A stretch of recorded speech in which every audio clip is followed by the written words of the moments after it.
What's going on, everybody? It's Conor. Welcome back to the channel. In today's video, we're talking about the Los Angeles Lakers. More specifically, we're going to be talking about if the Lakers should be comfortable against this Minnesota team or if they're in a little bit more danger than they think. With the series being tied 1-1 at the moment and Game 3 tipping off in just a few hours, I'm going to be recapping Game 1 and Game 2 in this video, analyzing strategies, what worked, what didn't work for either team. And at the end of this video, I'm going to tell you if the Lakers are or are not in more trouble than they think at this point.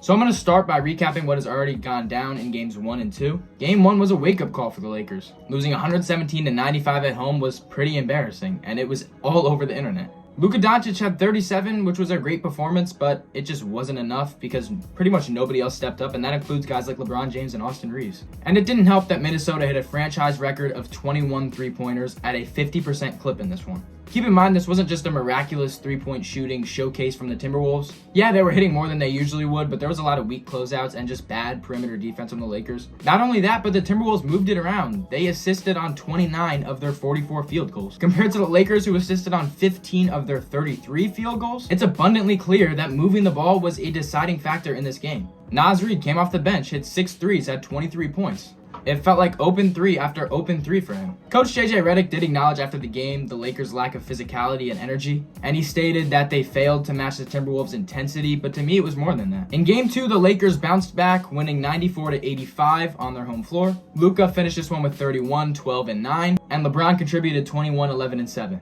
And LeBron had a massive steal on Anthony Edwards that halted a Timberwolves run near the end of the game, which was a massive play from LeBron. And defensively, the Lakers held the Timberwolves to shooting 5 of 25 from 3 in Game 2, which is 20%. A 30% decrease from Game 1. Do I expect the Lakers to hold the Timberwolves to shooting 20% from 3 every game from here on out? No. But do I expect the Timberwolves to catch fire again and hit 50% of their threes? Not really. But that thing that JJ Redick talked about, the physicality and energy, the Lakers didn't even come out and match Minnesota until about 2.5 quarters into the game. So in a game where Minnesota is hitting about where their average three-point percentage is at, which is around 37 to 38%, I don't know how the Lakers fare. Rui Hachimura and Austin Reeves also bounced back significantly in this one. They were big for the Lakers. Rui had 11 points, but I thought he really excelled defensively. And Austin Reeves contributed 16 points. But that's going to do it for my recap. Now I'm going to jump into key factors for the series. Number 1, and it goes without saying, is the three-point defense. LA did a much better job at closing out on three-pointers, and they did a better job overall on the perimeter in Game 2. There was a noticeable difference, but it did help that Minnesota just had an awful night shooting the ball compared to Game 1. But if the Lakers want to win this series, the three-point defense has to be what it was in Game 2, and then some. Because if Minnesota hits threes at their average rate in Game 2, the Lakers lose, and they go down 2-0 on their home floor. If the Lakers have to deny shooters the ball, if they have to stick an elbow to somebody while they're following through on their shot, they should do that. They need to do whatever it takes because this is playoff basketball, do or die. Second factor, the ball movement and assists. I get it.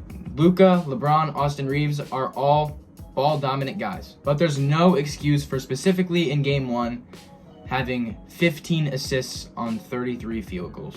I don't care who you have playing iso ball for you. There's no excuse. And the results showed in Game 2 that if you move the ball around more, you will win, as they assisted on 23 of their 34 field goals in Game 2. And who would have thought? They won. Another key in this series is bench production. Minnesota's production coming from their bench has just been so superior to LA's.